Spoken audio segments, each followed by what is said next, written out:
Beloved chosen one. This message meets you at a moment when something deep inside you is already stirring, because part of you has always known that your life was never meant to be measured by money alone. You have tried to be practical. You have tried to think like everyone else. You have tried to believe that peace would come once the numbers looked right, once the pressure eased, once the rewards finally matched the effort. Yet even in the moments when you moved closer to what the world calls success, there was still a quiet emptiness rising in your spirit, a whisper that would not let you settle, a holy unrest that kept asking whether this was truly all you were born for. That feeling was not weakness. It was not confusion. It was not failure. It was the evidence of a calling that refused to let you live beneath your design. You are not here by accident.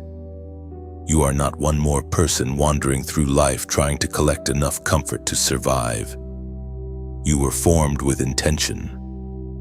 There is a reason ordinary ambition has never fully satisfied you. There is a reason you can achieve something, receive applause, gain approval, and still sense that the deepest part of you remains untouched. It is because your soul recognizes what your mind is still learning to accept. You were never created just to make a living. You were created to carry something. You were created to build something eternal into the lives around you. You were created to answer a summons that cannot be bought, sold, negotiated, or replaced. That is why the chase has exhausted you. Not work itself, because work can be sacred. Not diligence, because discipline is honorable. The exhaustion came from trying to force your destiny into a shape that was too small for it. The exhaustion came from treating provision as the purpose, when provision was only ever meant to support the purpose. Somewhere along the way, this world taught you to fear lack so deeply that you almost forgot to ask what you were living for. It taught you to count what can be seen and ignore what can be felt in the spirit. It taught you to admire the visible reward while neglecting the invisible assignment. But heaven has a different measurement, and your heart has been aching because it was never built to live by lesser scales. There were seasons when you thought the answer was simply to push harder, work more, prove more, earn more, secure more. You told yourself that once you reached the next level, then you would finally have room to breathe, room to listen, room to care about deeper things. But the deeper things kept calling even while you were busy. In the middle of your responsibilities, in the middle of your private disappointments, in the middle of nights when no one understood the weight you carried, the truth kept returning. This was never about money. It was never about chasing an image. It was never about building a life that looked impressive from a distance but felt empty on the inside. This was always about your calling. And that truth changes everything, because calling gives meaning to sacrifice. Calling gives direction to pain. Calling explains why doors closed that you begged would stay open. Calling explains why certain environments felt successful but still suffocated your spirit. Calling explains why you could not lose yourself completely in the same pursuits that seemed to satisfy everyone else. You are different, not because you are better than others, but because you have been marked for a particular purpose. There is a work assigned to your life that requires more than talent and more than ambition. It requires alignment. It requires surrender. It requires the courage to admit that a full bank account can never replace an empty soul. Hear this clearly. There is nothing wrong with resources when there is nothing wrong with increase. There is nothing wrong with being blessed. But blessing becomes dangerous when it becomes the destination instead of the tool. Money can fund obedience, but it can never define identity. Wealth can expand reach, but it can never replace anointing. Security can make life easier, but it can never tell you why you were born. That is why some of the most outwardly successful people still feel lost. They gained access, but never discovered assignment. They built platforms, but never found purpose. They learned how to survive in the system, but never asked what heaven was asking of them. You are being called out of that trap now. This is why your spirit has been resisting compromise. This is why some opportunities looked attractive but felt strangely heavy. This is why every time you tried to become smaller than your calling, life itself began to feel harder. There is a holy tension on your life because you cannot belong entirely to a world that only values what can be counted. You carry something that must be lived, not just displayed. You carry something that must be obeyed, not just admired. Deep down, you know that the greatest tragedy would not be having little. The greatest tragedy would be gaining everything that does not matter and losing the thing you were sent here to fulfill. So this is the moment to stop and truly listen, not to fear, not to pressure, not to the endless voices telling you to keep running without asking where you are going. Listen to the deeper call. Listen to the part of you that comes alive when truth is spoken.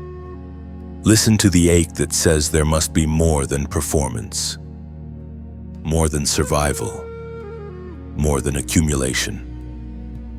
That ache is not there to torment you. It is there to wake you up. It is there because your life has an assignment attached to it, and no amount of external reward can silence what God planted within you before anyone ever formed an opinion about your worth. Do not dismiss this as emotion. This is not coincidence. This is divine intervention. Something is being separated in your understanding right now. The false burden is being broken. The false definition of success is being exposed. You are being invited to step out of the narrow mindset that says your value depends on what you can earn, and into the truth that your value is connected to what you are called to carry. Once that truth settles into you, everything begins to rearrange. Your choices become clearer. Your sacrifices become cleaner. Your focus becomes stronger. You stop begging life to make you look important, and you begin asking heaven to make you useful. If this message is reaching you at the exact moment you needed it, comment 777 as your sign that you are choosing purpose over illusion. Let that be your quiet act of agreement. Not with me, but with the calling that has been pressing on your spirit for longer than you realized.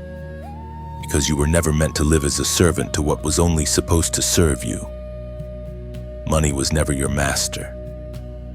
Fear was never your compass. Applause was never your oxygen. Your calling is the real weight on your life. Your calling is the fire beneath your questions.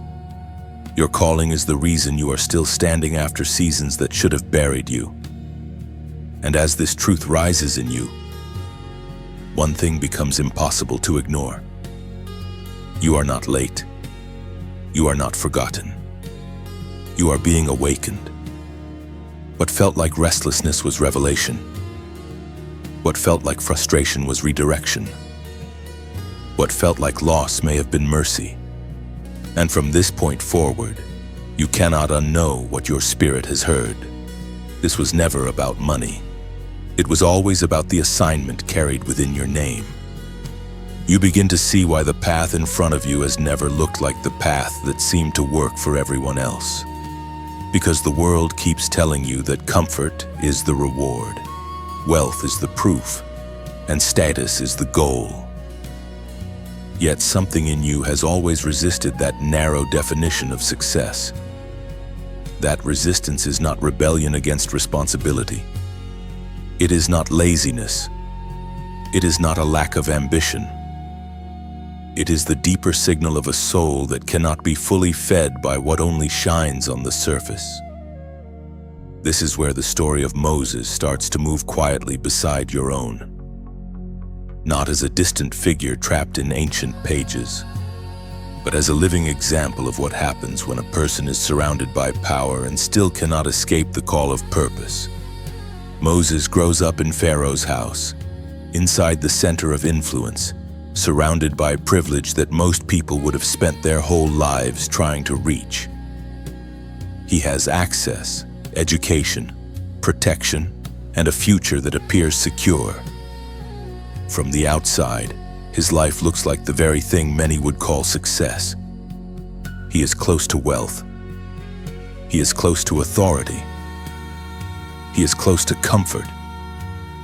Yet even in that environment, there is another truth moving under the surface. He may live in the palace, but the palace cannot answer the deeper question of who he is. He may enjoy what power can provide, but power cannot erase what God has written into his identity. He is in a place of luxury, yet his spirit is not designed to belong to the system that raised him.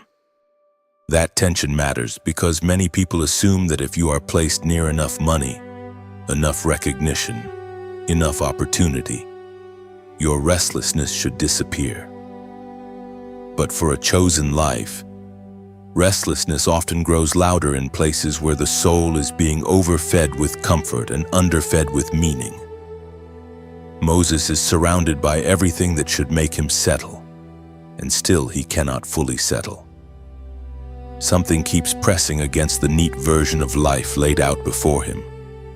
Something keeps reminding him that borrowed privilege is not the same as divine assignment. This is why your own heart has felt so unsettled in moments when everything looked fine on paper. The paper could not read your calling. The metrics could not measure your purpose. The applause could not quiet the truth. There is a reason this message cuts so close to the center of your life. You know what it feels like to stand in spaces that offer advantage and still sense that your spirit is not home. You know what it feels like to be told that you should be grateful, should be content, should stop asking deeper questions because the visible blessings ought to be enough. But a chosen heart does not stop being chosen just because the environment is comfortable. In fact, comfort can become one of the greatest tests. Comfort asks whether you are willing to trade your true identity for a manageable life. Comfort offers you a polished cage and asks you to call it peace. Comfort tells you that if your needs are met, you should stop listening for anything more. Yet the call of God keeps pressing through those layers, because your calling is not canceled by convenience. Moses feels the pull of who he really is. He cannot forever ignore the suffering of his people while enjoying the benefits of a system that stands above them. There is a fracture between the life he is living and the truth he carries within. That fracture eventually becomes impossible to ignore. This is what happens when purpose begins to rise. It disrupts false peace. It exposes the cost of pretending. It makes outward success feel strangely hollow when it is disconnected from inward truth. You may have felt that same ache without always knowing how to explain it. You may have walked through seasons where nothing was technically wrong, yet everything felt spiritually incomplete. That is often how calling begins to reveal itself. Not always through immediate clarity, but through a holy dissatisfaction with living beneath what you were made for. The world would tell you that the smart decision is to protect your position, guard your comfort, and never question the system that benefits you. But heaven does not speak in the language of self-preservation alone. Heaven asks deeper things. Who are you when the rewards of the world pull against the truth in your spirit? Who are you when convenience invites you to forget compassion? Who are you when security tries to silence assignment? Moses is not just a man with access. He is a man standing at the edge of a deeper awakening, even before he fully understands what it will cost him. That is why his story matters here. His life proves that this was never about collecting the highest version of earthly advantage. It was always about whether he would eventually surrender to the call that made him different from the beginning. The same question moves toward you now. What if the reason ordinary success has not fully satisfied you is because you were never meant to stop there? What if the reason you cannot comfortably give your whole soul to chasing money is because money was never meant to define your direction? What if the reason certain opportunities have felt heavy in your spirit is because they asked you to become less awake, less compassionate, less aligned with the truth placed in you? Not every open door is your door. Not every reward is a sign of blessing. Sometimes the greatest temptation is not destruction in obvious form, but distraction dressed like promotion. This is why Scripture says, "For where your treasure is, there your heart will be also." Matthew 6, verse 21. That verse does not only ask what you possess, it asks what possesses you. It asks what has your devotion, your imagination, your emotional energy, your deepest trust. Pharaoh's house could offer Moses a future, but it could not become his treasure without also claiming his heart. And the heart marked by God cannot remain forever owned by what was never meant to hold it. So you stand in this truth now. Your difference is not random. Your discomfort with shallow ambition is not weakness. Your inability to fully worship money is not a flaw in your design. It is evidence that your life is asking for alignment with something greater. Moses in the palace is not yet at the burning bush, not yet standing before Pharaoh with a staff in his hand, not yet leading anyone through wilderness. But the seeds are already there. The tension is already there. The call is already there. Before public purpose becomes visible, private unrest usually begins to speak. And that unrest is speaking to you now with unmistakable clarity. You were never meant to lose your soul inside a life that looked successful from far away. You were always meant to hear the deeper summons, even when it interrupted everything that seemed secure. You feel the difference more sharply now, because once the illusion begins to break, you can no longer pretend that a life built only around visible success will ever satisfy what God placed inside you. This is where the chosen path starts to become uncomfortable in a new way. It is not only that the world cannot fully define you, it is that your spirit begins to reject the old measurements altogether. You start to understand why Moses could not remain inwardly at peace inside Pharaoh's house, even while everything around him suggested he had already arrived. The palace gave him status, but it could not give him belonging. It gave him education, but it could not give him identity. It gave him access, but it could not give him rest. And that same tension explains why you have often felt out of place in rooms where everyone else seemed convinced that achievement alone was enough. There is a holy discomfort that follows chosen people when they try to fit into systems that reward the outer life while starving the inner one. Moses lives close to power, yet he cannot fully become one with it, because the truth of who he is keeps rising beneath the surface. He sees more than others around him may realize. He feels more than the environment expects him to feel. He carries a sensitivity that makes comfort harder to enjoy when it comes at the cost of truth. This is often the hidden burden of calling. It does not let you remain asleep. It does not let you numb yourself forever with the same things that keep others content. It keeps touching the deepest part of you until you admit that you were made for more than survival inside somebody else's system. That is why your path has felt different.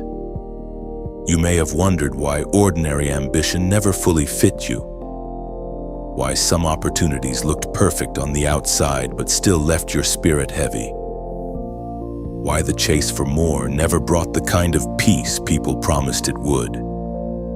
The answer is not that you lack discipline or wisdom. The answer is that your heart has been marked by purpose. A chosen heart can appreciate provision, but it cannot worship it. A chosen heart can work hard, but it cannot make labor into an idol. A chosen heart can move through the world, but it cannot fully hand itself over to a world that keeps asking it to shrink. There is something in you that refuses to die, even when practicality tells you to silence it. Moses reaches the point where this inward tension begins to show itself outwardly. He sees the suffering of his people, and it strikes him in a way that palace life cannot erase. He is not insulated enough by privilege to stop caring. He is not comfortable enough to become blind. That matters deeply. Because one of the greatest signs that your calling is alive is that you cannot remain indifferent where others have learned to look away. You cannot fully enjoy false peace when your spirit knows there is something broken beneath the surface. This is not weakness. This is evidence that heaven has planted compassion, discernment, and holy unrest in you for a reason. Your restlessness is not meaningless. It is directional. It is pointing somewhere. It is telling you that your soul is not designed to live on the shallow end of existence. You were not made merely to collect enough money to feel temporarily safe and then call that fulfillment. You were not made to become a polished version of spiritual emptiness. You were not made to spend your one life proving your value to people who can only measure what they can see. You were made to carry something sacred, something that asks more of you than performance, something that keeps pulling you toward truth even when truth costs more than illusion. This is why the life of Moses connects so closely with your own inner battle. Before the public calling becomes visible, there is a private ache. Before the sea opens, before Pharaoh is confronted, before the people are led, there is a man who cannot silence the deeper voice of identity. There is a man who senses that the palace may be impressive, but it is not home. There is a man who feels the pain of his people more deeply than his environment would prefer. There is a man discovering, perhaps before he can explain it clearly, that his life cannot remain centered around comfort without betraying something essential. You know that feeling. You may not have lived in a palace, but you have stood in places that looked like progress while your spirit whispered that the story was not complete. Do not rush past that whisper. That whisper may be the beginning of your real alignment. It may be the mercy of God refusing to let you disappear into a life that looks stable but leaves your purpose buried. Many people spend years trying to kill that inner voice because it threatens the convenient version of life they have built. But the chosen do not find peace by ignoring the call. They find peace by surrendering to it. That surrender is not always immediate, and it is not always easy. Sometimes it begins with confusion. Sometimes it begins with grief. Sometimes it begins with a sense that you no longer fit where you once tried so hard to belong. But even then, grace is at work. Even then, God is drawing a line between what is temporary and what is eternal. And as this truth settles deeper into you, let this message move beyond a passing moment. Let it stay with you in the quiet hours when you are tempted to measure your worth by what you can accumulate. Let it speak to you when you are pressured to chase what looks impressive but feels empty. If this is awakening something in your spirit, take a gentle moment to like this message. Share it with someone who needs the same confirmation. and subscribe so you can keep walking in this stream of truth with us. And if you feel led to help support this work, you can also donate through the description below. Not as pressure, but as partnership in carrying a message that reminds people their calling is greater than illusion. Because that is where you are now. You are standing in the growing awareness that your difference has meaning. Your dissatisfaction has meaning. Your inward ache has meaning. Moses could not permanently belong to Pharaoh's house because his life was claimed by something greater long before the palace ever shaped him. In the same way, you cannot permanently belong to a life built only around accumulation, approval, or comfort if God has marked you for deeper purpose. The world may still try to name you by what you produce, but heaven is calling you by what you carry. And once that truth begins to live in you, the old life starts to lose its power. The chase weakens. The illusion fades. The deeper calling grows louder. And you begin to understand that the reason your heart has always felt different is because it was never created to bow before lesser things. You begin to understand that the hidden years are not empty years. They are not forgotten years. They are not proof that your life has been delayed beyond recovery. They are often the years in which God removes the noise, breaks the false identities, and teaches you how to hear what truly matters. This is where the story of Moses becomes even more intimate. Because after the tension of Pharaoh's house and the collapse of that former life, he does not step immediately into visible greatness. He goes into the wilderness. He enters a place that does not look impressive. He enters a place where status cannot carry him, where titles cannot shield him, where the old image of power is stripped away. And in that place, something deeper begins to form. This is difficult for the human heart to accept, because you have been trained to think that only visible progress counts.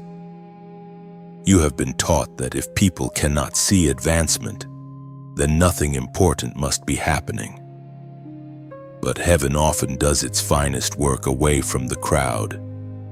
The wilderness is where the soul is purified from the addiction to appearance. The wilderness is where ambition is tested. The wilderness is where you learn whether you want the call of God or merely the image of being important. Moses had known the palace, but now he knows obscurity. He had known influence, but now he knows silence. He had known a future that looked secure, but now he walks through a place where every day teaches dependence. That shift is not punishment alone. It is preparation. You may be in a similar place right now. Perhaps you expected your life to move in a straight line, but instead you found yourself in a season that felt hidden, slower, quieter, even painful. Perhaps things did not unfold according to the picture you once held in your mind. Perhaps doors closed. Perhaps your confidence was shaken. Perhaps you looked around and wondered whether everything had been reduced to loss. But what if this season is not where your purpose is dying? What if this is where your purpose is being clarified? What if what feels like being set aside is actually being set apart? Moses in the wilderness is not useless. He is becoming. He is learning how to live without the applause of the palace. He is learning how to walk without the armor of borrowed identity. He is learning rhythms that will later matter more than he can imagine. He is learning patience. He is learning endurance. He is learning the terrain of isolation and the language of dependence. He is learning how a man can survive when his life is no longer built around appearances. These are not small lessons. These are the kind of lessons that prepare a soul to carry people, pressure, and purpose. And this may be the quiet truth of your own hidden season. The pain was real. Yes, the confusion was real. Yes, the loneliness may have been sharper than anyone realized. But the hidden season has not been empty. It has been forming capacities in you that comfort never could. It has been teaching you to stop measuring your life only by outward gain. It has been teaching you that your deepest value does not rise and fall with external momentum. It has been teaching you how to remain present when everything flashy has been removed. That matters because calling cannot be sustained by excitement alone. Calling needs depth. Calling needs character. Calling needs a soul that has been trained in secret to stand in public without collapsing. This is why the wilderness often feels so severe. It is not just removing things from you. It is revealing things in you. It reveals fears you did not know were ruling you. It reveals wounds you thought you had hidden well. It reveals how much of your peace depended on control. It reveals how easily the heart can mistake movement for meaning. Yet even in that revealing, mercy is present. God does not expose in order to destroy. God exposes in order to heal, purify, and align. Moses is not abandoned in the wilderness. He is being readied in the wilderness. And you are not abandoned in your hidden places either. There are gifts born only in quiet seasons. A sharper hearing, a deeper humility, a cleaner motive, a more rooted faith. These things are not glamorous at first, but they become priceless later. The palace may teach a person how the world works, but the wilderness teaches a person how to walk with God when the world offers no reassurance. The palace may teach structure, but the wilderness teaches surrender. The palace may teach confidence in visible systems, but the wilderness teaches trust in what cannot yet be seen. If Moses had only known comfort, he would not have been the same man when the call came. If you had only known ease, you would not be the same vessel you are becoming now. So do not curse every hidden season. Do not assume every delay is a denial. Do not call yourself forgotten when heaven may be doing its deepest work under the surface. The world worships speed, but God often works through formation. The world praises arrival, but God cares about readiness. The world rewards what looks impressive, but God sees whether the inner life can hold the weight of the outer assignment. This is why your pain has not been meaningless. This is why your slower season has not been wasted. This is why what felt like losing one version of your life may have been the beginning of finding the truer one. And before this section closes, there is one practical note for those who feel mentally drained, scattered, or overwhelmed in this season and want support for focus and clarity. Some people are exploring a digital audio product called the Genius Wave or Genius Song, which is presented as a 7-minute brainwave entrainment program designed to support focus, creativity, mental clarity, stress relief, and deeper calm through sound-based sessions. According to its official description, it is built around theta and gamma brainwave concepts and is meant to be simple to use each day without complicated routines. If that kind of support feels relevant to you, you can look for the official information in the description or the pinned comment.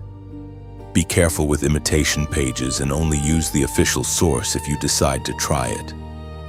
But even as you consider practical tools that may help your mind settle, remember this central truth: your deepest transformation is still spiritual.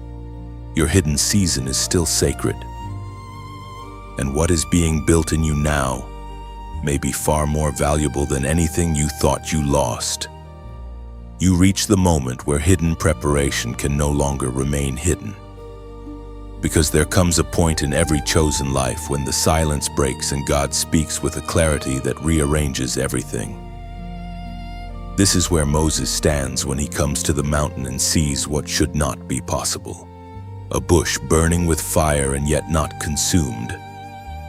The image itself carries the message before a single word is spoken. Fire is present, but destruction is not. Power is present, but annihilation is not. Holiness is present, but it is calling rather than crushing.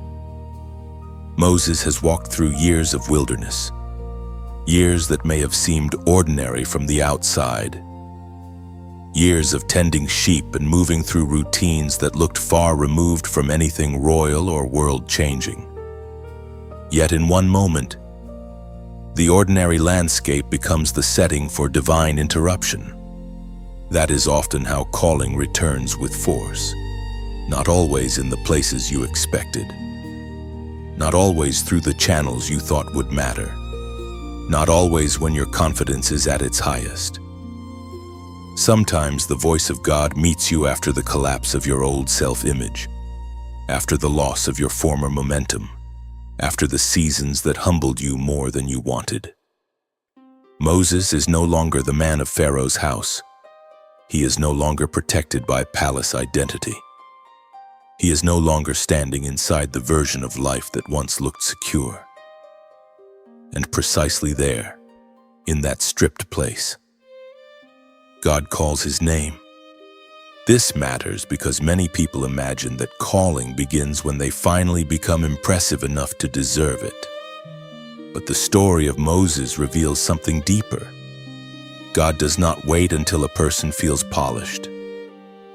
God does not wait until their past is tidy, their confidence is perfect, or their circumstances are ideal. God speaks into the wilderness. God speaks into the hidden years. God speaks to the one who has known failure, exile, uncertainty, and long silence. That means your own life is not disqualified because it has taken a route you did not plan. The years that looked empty to others may have been the very years that made you able to hear. Moses turns aside to look. That simple movement is more important than it first appears. He does not rush past the holy interruption. He does not dismiss it as irrelevant. He does not stay buried in routine when glory appears within reach. He turns aside. There is a lesson in that for you. One of the great tragedies of this age is not only sin in its obvious forms, but distraction in its respectable forms. Many people are too busy performing, producing, surviving, and proving themselves to notice when heaven is trying to speak. They keep moving because stopping feels costly. They keep grinding because listening feels uncertain. They keep chasing what can be counted because responding to the unseen feels risky. But Moses turns aside, and because he turns aside, he hears his name called from the fire. Your calling often becomes clear in the moment you stop running long enough to notice what God is illuminating. That requires reverence. It requires attention. It requires willingness to let the sacred interrupt the practical. Moses is told to remove his sandals, for the ground beneath him is holy. The place itself has changed because of the presence of God. What was once ordinary terrain has become holy ground. In the same way, there are moments in your life that look ordinary until the presence of God reveals their true weight. A quiet conviction, a sudden clarity, a message that pierces deeper than expected, a truth you can no longer ignore. These are not accidents. These are often the burning bush moments of the soul, the places where God makes it impossible for you to continue as though your life belongs only to your own plans. Then the commission comes. Moses is not called merely to admire the fire. He is called to go. This is where the message becomes sharp. Divine encounter is not given for fascination alone. It is given for obedience. Moses has seen the affliction of the people. God has seen it as well. The cry of the oppressed has reached heaven. And Moses, the man who once lived inside a palace and then disappeared into obscurity, is now being summoned into assignment. This reveals the truth you are confronting in your own life. Calling is not about ego. It is not about being special in a shallow sense. It is not about having a dramatic spiritual experience that leaves everything unchanged. Calling is when God lays responsibility on your life and says that what you have seen, what you have carried, and what has been formed in you must now be offered back in service. Moses resists, because true calling often feels larger than your current self-understanding. He questions his adequacy. He questions his authority. He questions whether he is really the one for such a task. This makes his story even more powerful, because it removes the fantasy that chosen people always feel fearless when the call comes. Often they do not. Often they feel exposed. Often they become painfully aware of their limits. Often the first response to real calling is not confidence but trembling. Yet God's answer is not built on Moses' natural strength. God's answer is presence. God does not say that the mission will be easy because Moses is exceptional. God says that he will be with him. That changes everything. This is the verse that must settle into your spirit here. Certainly I will be with thee. Exodus chapter 3, verse 12. That promise is the center of all true calling, not your resume, not your charisma, not the approval of others. Presence. The God who calls is the God who remains. The God who sends is the God who accompanies. The God who assigns is the God who sustains.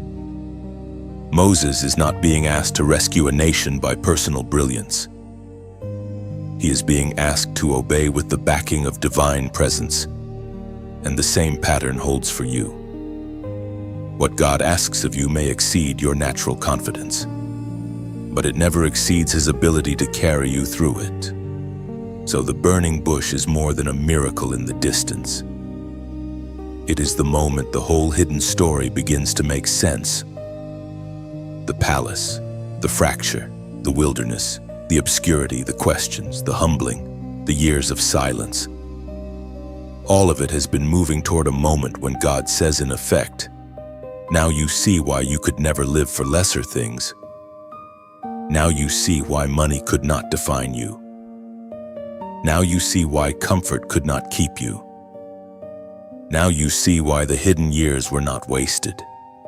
You were being brought to the place where your life would no longer belong to illusion, but to assignment. And once that fire has spoken, once that holy interruption has marked your spirit, you cannot return to your old life unchanged. You may still tremble, you may still question, but the voice has broken through and deep within you. The answer has already begun. You stand with Moses in the trembling space between revelation and obedience, because hearing the voice of God is one thing, and accepting what that voice requires is another. The fire has spoken. The holy ground has been revealed. The assignment is now clear. Yet instead of immediate boldness, what rises in Moses is hesitation. He begins to name his limitations. He begins to measure the call against his own weakness. He begins to speak from the place where many chosen people quietly live for years. The place where the soul believes the mission is real but still fears that it has landed on the wrong person. This part of the story matters deeply, because it reaches into your own private struggle with painful accuracy. You may believe that God has placed something meaningful on your life, and still feel unready to carry it. Moses asks the questions that fear always asks. Who am I that I should go? What if they do not believe me? What if I do not have the right words? What if my weakness becomes visible? What if my past disqualifies me? What if my voice is not enough? These are not random excuses floating in the air. They rise from the vulnerable center of a human being who knows that obedience will cost him the small safety he has built in the wilderness. Until now, he has lived in relative obscurity. He has learned the rhythm of hidden life, but calling never lets a chosen heart remain forever in the shelter of a lesser assignment. When the true mission appears, every insecurity comes with it. As if fear itself is determined to prove that surrender is too dangerous. You know this feeling. You know what it is like to sense a deeper responsibility pressing against your life while another part of you keeps searching for reasons to stay small. Perhaps you have told yourself that when you become stronger, clearer, richer, more polished, then you will finally step into what you were born to do. Perhaps you have delayed obedience by calling it prudence. Perhaps you have hidden inside preparation because preparation feels safer than exposure. But there comes a point when all the careful postponement begins to reveal itself for what it truly is. Not wisdom, not patience. Sometimes it is fear wearing a thoughtful face. Moses brings his speech before God.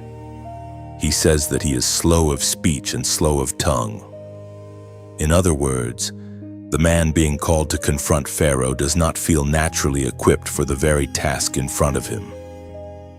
The one chosen to speak feels inadequate in speech. This is not a minor detail. It is the kind of divine pattern that crushes human pride and exposes heaven's way of working. God often chooses in a manner that leaves no room for flesh to boast. He chooses the one who must depend on him. He chooses the one who knows the limits of the self. He chooses the one who cannot complete the assignment by confidence in natural strength alone. That does not mean weakness is celebrated for its own sake. It means surrendered weakness becomes a doorway through which divine power can move. This is where your understanding must deepen. God is not searching for the most polished version of human ability. God is not anxiously waiting for you to become flawless before he can use you. God is looking for willingness. God is looking for surrender. God is looking for the person who will stop worshiping their own insufficiency and begin trusting the presence that called them. Many people are not defeated by lack of talent. They are defeated by agreement with fear. They keep staring at what they lack until they forget who is with them. Moses nearly does the same. He keeps returning to the limitations of the vessel, while God keeps returning to the certainty of divine accompaniment. This reaches into your own life with holy force. Some of what has held you back has not been the absence of calling, but the magnitude of it. Some of what made you hesitate was not confusion about whether the fire was real, but dread over what obedience would expose in you. Calling stretches you into dependence. Calling removes your excuses one by one. Calling makes it impossible to keep pretending that a quiet, manageable life will satisfy a soul marked by God. And in that stretching, you begin to see that the real battle is not between success and failure. It is between trust and self-protection. It is between surrender and control. Moses is given signs. He is shown that the rod in his hand can become something more. Even this detail is full of meaning. God begins with what Moses already carries. He does not tell him to invent a new identity from nothing. He transforms what is already in his hand. That is how calling often works in your life as well. The thing you dismissed, the part of your story you thought was too ordinary, the gift you overlooked because it did not look impressive enough, may become part of the very way God displays his power through you. The rod was familiar before it became a sign. Your ordinary obedience may carry more future weight than you can currently imagine. Still, Moses resists again. And in that resistance, you see how stubborn fear can be. It does not disappear after one reassurance. It tries new arguments. It shifts shape. It keeps asking to be excused. Yet God remains patient even while pressing forward. That patience matters. It shows that divine calling does not ignore human frailty. God understands the trembling of the vessel. God knows the history that formed your hesitations. God sees the scars behind the excuses. But He does not leave you there. Mercy comforts, and mercy also calls you onward. The answer to fear is not endless retreat. The answer is trusting obedience one step at a time. And perhaps that is where this message meets you most personally. You do not need to become someone else before you can respond to God. You do not need to wait until all inner trembling disappears. You need to stop enthroning your weakness as the final authority over your life. You need to let the presence of God speak louder than the voice of self-doubt. You need to understand that your calling may indeed feel bigger than you, because it was never designed to be carried by your strength alone. If this truth is settling deeply into your spirit, let it stay with you beyond this moment. You can gently like this message, share it with someone who is battling hidden fear, and subscribe so you can continue walking with us through these deeper truths. And if you feel led to support this work, there is a way to donate in the description below as a quiet act of partnership. Not out of pressure, but out of alignment with a message that helps people move from fear toward calling. Moses does not become fearless in a single instant, but he does begin to move. That is the turning point. Not perfection, but movement. Not total self-confidence, but obedience. Not the absence of weakness, but the refusal to let weakness write the end of the story. And that is what begins to rise in you now. Your fear may still speak, but it no longer speaks alone. The voice from the fire has entered your life. The God who calls has answered your objections with presence, patience, and purpose, and slowly, steadily, you begin to realize that what felt too big for you may be exactly the thing heaven always intended to accomplish through your surrendered yes. You now arrive at the moment when the calling can no longer remain private, because every true assignment eventually demands that you stand before the very thing that once intimidated you and speak with the authority that only obedience can produce. Moses has moved beyond the wilderness hesitation. He has wrestled with fear, argued with his own weakness, and learned that the God who called him did not withdraw when he trembled. Now he must walk back into Egypt. Now he must return to the place that once represented power, memory, pressure, and pain. This is where calling stops being an inward conviction alone and becomes visible confrontation.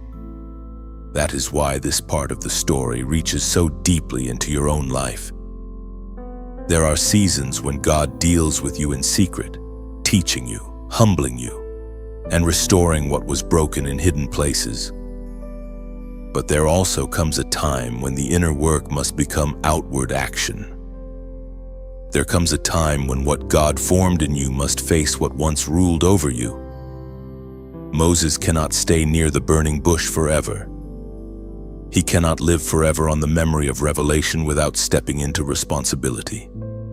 The same is true for you. Insight is holy, but insight alone is not the end. Confirmation is precious, but confirmation must lead somewhere. Calling eventually asks you to stand up in the place where fear expected you to remain silent. Think about what this means for Moses. He is not going back to Egypt as the man he once was. He is not returning to reclaim status. He is not returning to prove his intelligence or recover lost prestige. He is returning as a servant of divine purpose. That changes everything. The man who once had palace access as a form of worldly privilege now carries a different kind of authority, the authority of obedience. The world often does not understand that kind of authority because it cannot be bought, inherited, or manufactured. It comes from surrender. It comes from time with God. It comes from being stripped of false dependence until the soul learns that presence matters more than image. When Moses stands before Pharaoh, the contrast is sharp. Pharaoh represents the visible throne on the visible system, the visible force that seems to govern outcomes. Pharaoh is the embodiment of earthly control, wealth, command, and pride. Moses stands there with no army of his own, no earthly empire to display, no natural reason to appear greater than the ruler before him. Yet something weightier stands with him. This is one of the greatest revelations in the entire spiritual journey. The person who obeys God may look smaller by worldly standards, yet carry a power the world cannot explain. That is why chosen people must stop measuring themselves only by visible comparisons. If you compare only by surface appearances, you will always underestimate what God can do through a surrendered life. This confrontation is not merely political or social, it is spiritual. Pharaoh says in effect that he will not yield. Pharaoh resists the command of God because pride always resists surrender. Oppression always resists release. Darkness does not easily open its hands when heaven says let go. That is why your own calling has felt opposed at times. When God begins to move you toward purpose, the forces that benefited from your confusion do not celebrate your clarity. When God begins to awaken you, the patterns that kept you small do not quietly disappear. There is resistance because liberation threatens everything that fed upon your delay. Moses must speak the message anyway. Let my people go. The sentence is simple, but its weight is immense. It is not built on human negotiation. It is not wrapped in insecurity. It is not softened to make Pharaoh comfortable. Moses is not inventing a personal brand. He is delivering heaven's demand. This is where calling becomes costly and beautiful at the same time. You do not always get to say what makes everyone around you relax. Sometimes obedience requires that you become a vessel for truth in spaces that prefer control, compromise, and silence. That does not mean becoming harsh for the sake of drama. It means becoming faithful enough to say what God has placed in your mouth, even when the room is not eager to receive it. You may have your own Egypt in front of you right now. It may not look like a throne room, but it may be a pattern, an atmosphere, a relationship, a mindset, a fear, or a system that has tried to hold power over your life for too long. And perhaps the reason this message is hitting so deeply is because you know you are nearing a moment of confrontation. Not confrontation for pride, but confrontation for freedom.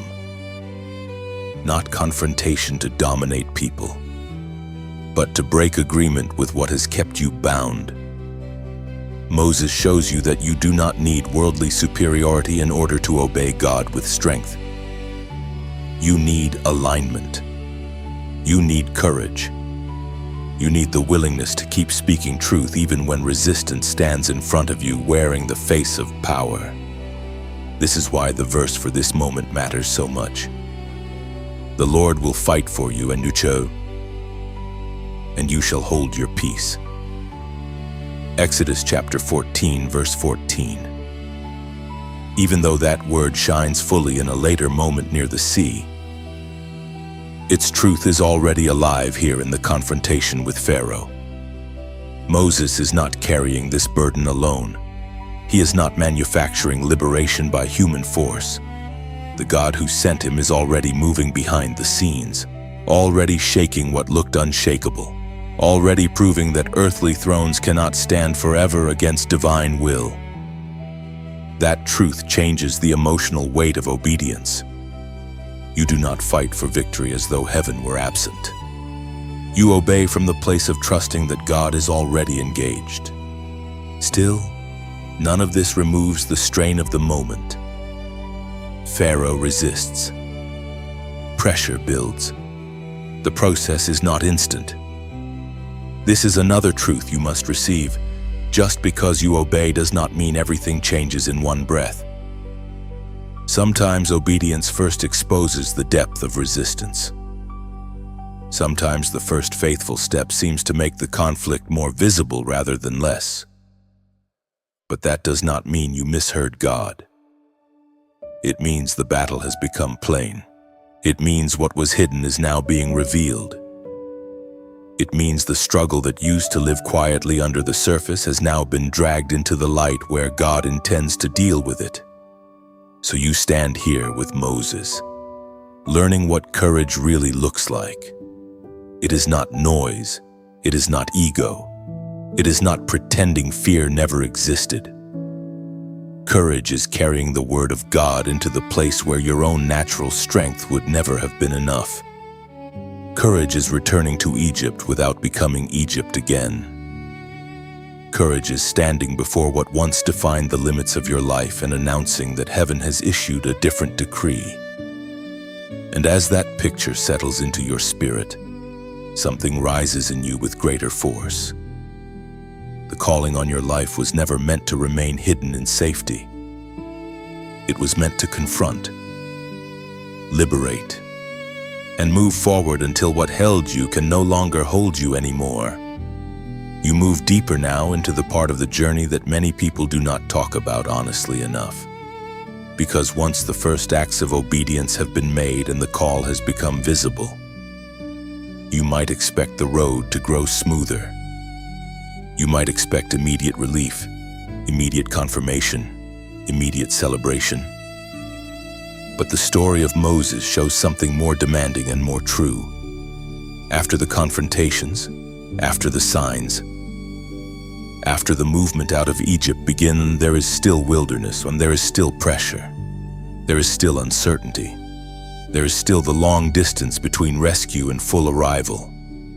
This is where many hearts become weary, because they imagine that once they say yes to God, every burden should disappear.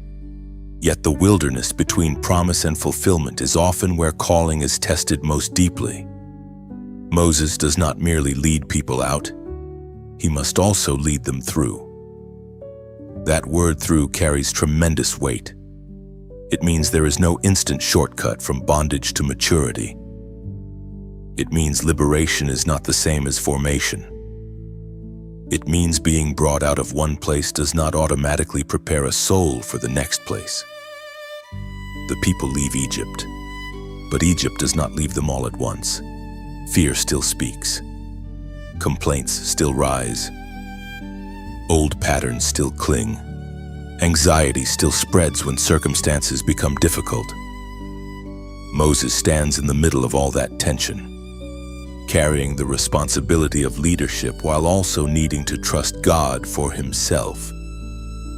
This is the part of calling that exposes how heavy purpose can feel when you are no longer dreaming about it from a distance, but actually bearing it in real time. You know this place in your own way. You know what it feels like when you have already obeyed, already taken steps of faith, already left behind what once held you, and yet the new road still feels hard. You may have expected more immediate peace, but instead you found resistance. You may have expected people to understand your obedience, but instead you found misunderstanding. You may have expected your calling to remove all struggle, but instead it seemed to introduce a new kind of pressure. That does not mean you went the wrong way. It may mean you are in the wilderness where faith stops being theory and becomes substance. The wilderness tests what lives inside you. It reveals whether your devotion was only for dramatic moments or whether it can survive long stretches of dependence. Moses cannot lead by excitement alone. He cannot survive on the memory of the burning bush alone. He needs daily grace. He needs daily direction. He needs patience that goes beyond natural temperament. He needs strength that does not come from applause, because the wilderness offers very little applause. It offers hunger, thirst, frustration, uncertainty, and repeated opportunities to doubt. It is here that calling becomes less about inspiration and more about endurance. This is why so many chosen people feel surprised by the emotional cost of assignment. They thought the hardest part would be hearing the call. Sometimes the harder part is continuing after the call has already been accepted. Sometimes the harder part is carrying responsibility when the people around you are tired, resistant, or confused. Sometimes the harder part is continuing to trust God when visible conditions do not immediately match the magnitude of the promise. Moses knows what that feels like. He is no longer hidden in Midian. He is no longer merely wrestling with private fear. Now he must stand steady while others sway. Now he must continue walking while surrounded by pressure from every side. And yet this is exactly where God forms deeper strength, not the kind that boasts, not the kind that pretends pain is not real. The deeper strength of steady dependence.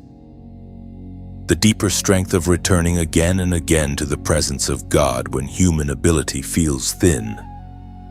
The deeper strength of learning that your assignment is not sustained by your emotions alone. This is one of the most necessary truths for your life right now. Calling is not proved by constant ease. Calling is often proved by faithful endurance in seasons that stretch you beyond your preferred limits. The people in the wilderness often respond according to what they see in the moment. If there is no water, fear rises. If there is delay, complaint rises. If there is pressure, nostalgia for bondage can even rise. That is how distorted the human heart can become under strain. It can start romanticizing what once enslaved it simply because freedom requires faith. You may have seen this pattern in your own life. In difficult moments, the old life can start looking simpler than it really was. The old mindset can start appearing safer than it truly is. The thing God delivered you from can seem attractive again when the road ahead feels demanding. That is why the wilderness is such a serious place. It reveals whether you truly want freedom or only wanted relief. Moses must keep bringing the people forward even when their emotions move backward. That is an exhausting kind of leadership, and it mirrors a deeper reality in your own journey. There are parts of you that have said yes to God, while other parts of you still tremble, complain, resist, or long for familiar chains. Your spirit may know the direction, while your flesh still struggles with the cost. This inner tension is real, but it does not have to rule you. God is not surprised by your process. He knows how to form a soul in motion. The scripture that belongs in this moment speaks with calm power. And he humbled you and let you hunger and fed you with manna. Deuteronomy chapter 8, verse 3. That verse reveals the strange mercy of the wilderness. God allows need to expose dependence, and then he meets that need in a way that teaches trust. Hunger becomes a classroom. Delay becomes a teacher. Daily provision becomes a lesson that your life is not sustained by human control alone. Moses and the people must learn this slowly, one day at a time. And you are learning it too. The road may not always look abundant by worldly standards, but heaven is still teaching you how to live from a deeper source. So do not misread the wilderness. It is not proof that your calling has failed. It is not proof that God has abandoned what he began.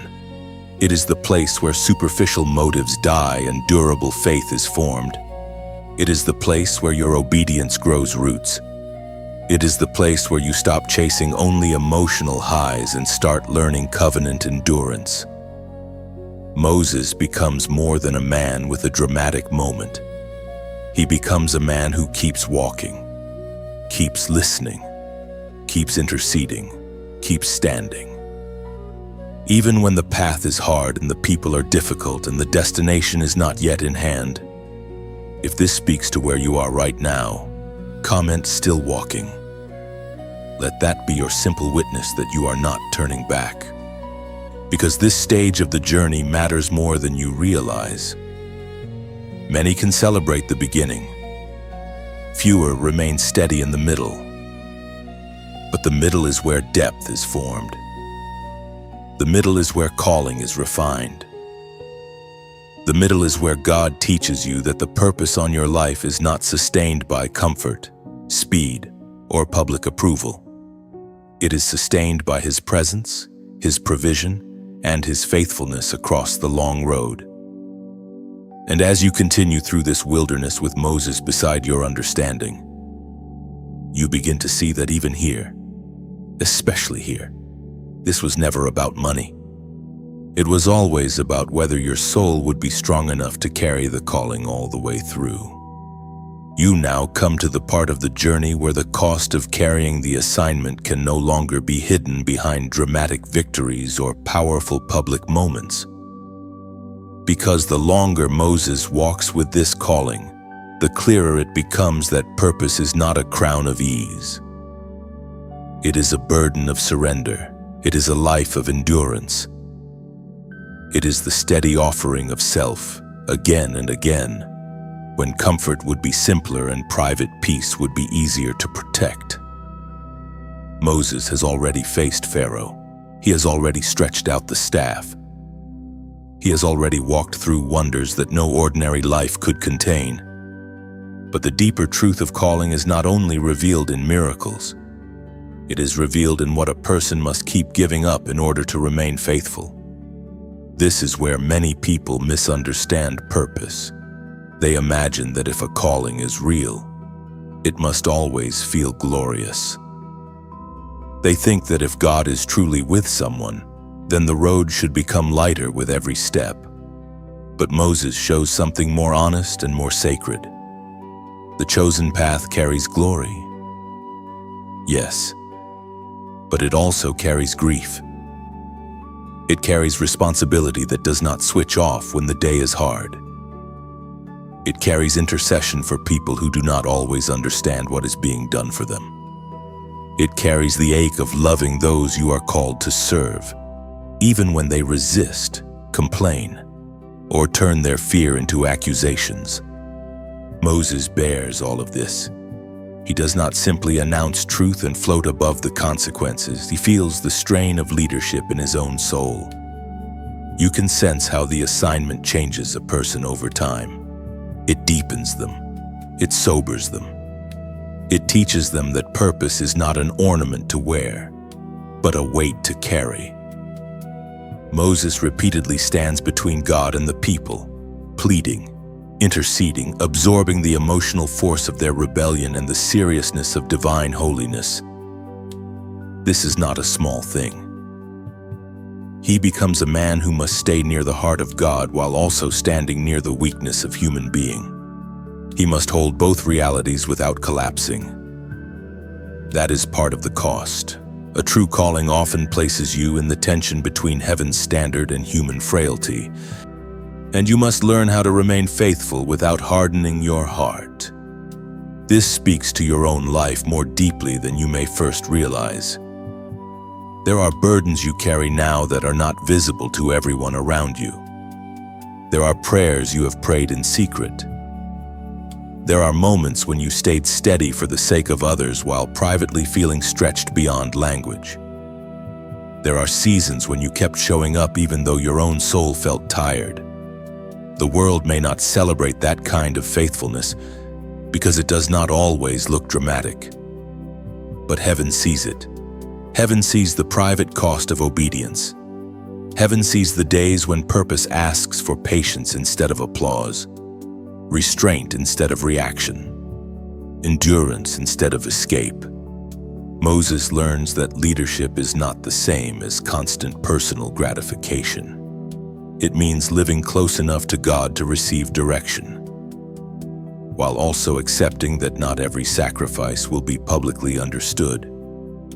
He leads people toward promise, but he also bears their panic, their unbelief, their nostalgia for bondage, and their repeated inability to trust what God has already shown. This does not mean the people are worthless. It means human beings are fragile, fearful, and often slow to mature. The one who carries assignment must be prepared for that reality. You cannot walk in calling with a fantasy that everyone will immediately appreciate what obedience costs you. Often they will not. Often they will only see the moment they are in, while you are carrying a vision much longer than their current emotion. That is why the inner life matters so much. If Moses were sustained only by people's approval, he would have collapsed long before. If he were driven only by visible success, he would have become bitter. If he were centered only in self, he would have abandoned the path. But the assignment keeps driving him back to God. This is one of the great hidden mercies of calling. The very weight that makes you feel inadequate can also keep you dependent. It can keep you humble. It can keep you from worshiping your own strength. The burden is heavy. Yes. But it is also holy when it pushes you closer to the source of life. And still, the cost is real. Moses does not live a neat, easy story. He experiences disappointment. He experiences the strain of being misread. He experiences the heartbreak of seeing how difficult it is for people to trust God consistently. He experiences moments where his own weariness shows. This is important because chosen people are not emotionless machines. They are human vessels. They can become tired. They can feel pressure. They can grieve what obedience requires. Yet even in that humanity, God continues to work. The assignment does not depend on Moses being superhuman. It depends on his continuing surrender to the one who called him. This is why the words of Scripture speak with such force here. My presence shall go with you, and I will give you rest. Exodus chapter 33, verse 14. That promise does not erase the burden, but it transforms how the burden is carried. Rest is no longer merely the absence of responsibility. Rest becomes the presence of God within responsibility. Peace is no longer found only in escaping the call. Peace is found in walking with God inside it. Moses cannot carry the people, the pressure, and the purpose by himself. But he was never meant to. Presence remains the secret of perseverance. There is also another sobering layer to his story. Moses gives his life to the assignment, yet he does not possess the journey in the selfish way the world teaches people to possess achievement. His life is not about personal empire. His life is not about storing up comfort for himself. His life is poured out for something larger than his own ease. That is exactly why his story fits this message so powerfully. This was never about money. It was never about building a private kingdom where his own desires ruled. It was about answering the call of God even when that call demanded sacrifice, patience, and surrender beyond what most people would willingly embrace. So you begin to see the truth with greater clarity now. The cost of your assignment is not evidence that you chose wrongly. It may be evidence that what you carry is real. The weight you feel is not always a sign to quit.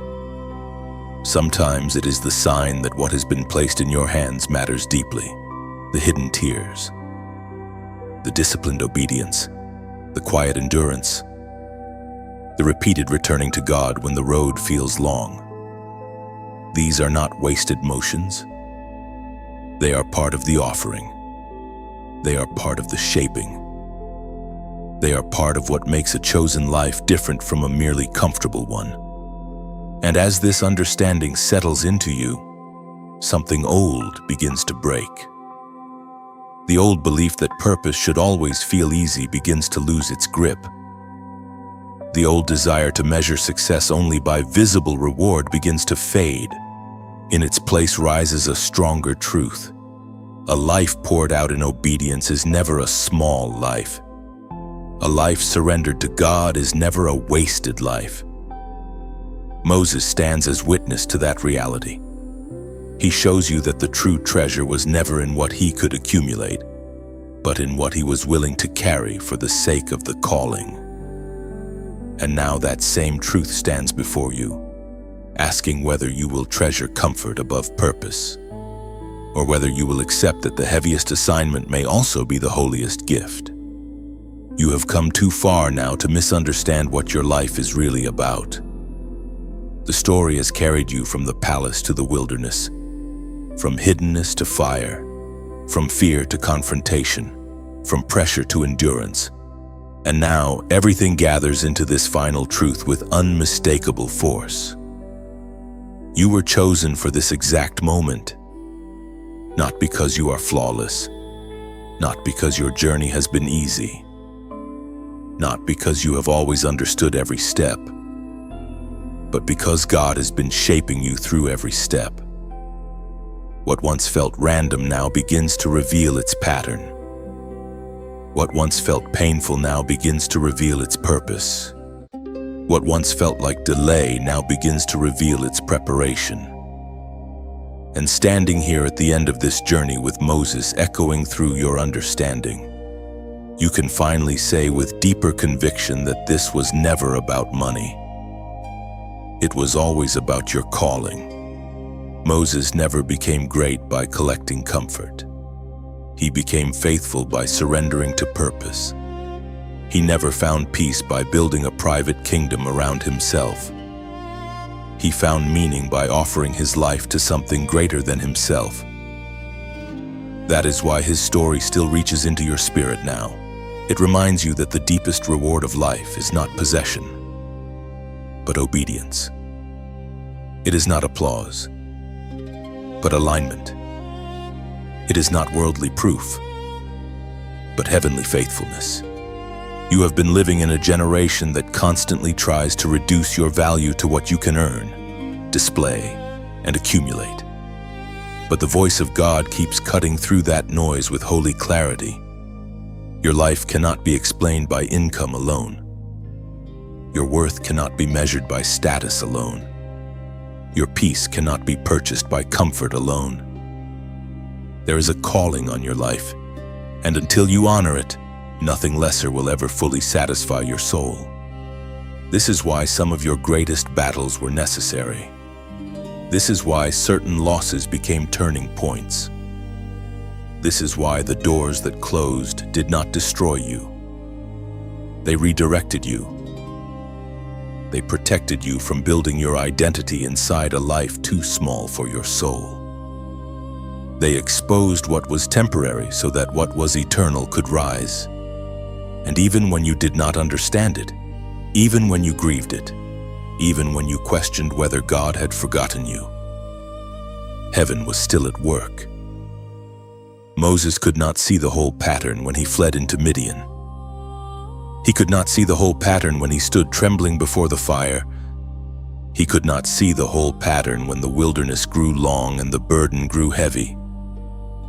But God could see it all. And the same is true for you. The God who called you has seen every chapter before you ever lived it. So now you are being invited into a stronger response, not a shallow emotional reaction that fades in a day or two, but a steady inner yes. A yes that says you no longer want to live under false measures. A yes that says you no longer want to keep delaying what God has made clear. A yes that says you would rather carry holy purpose than chase empty appearances. This does not mean you reject provision. It means provision returns to its right place.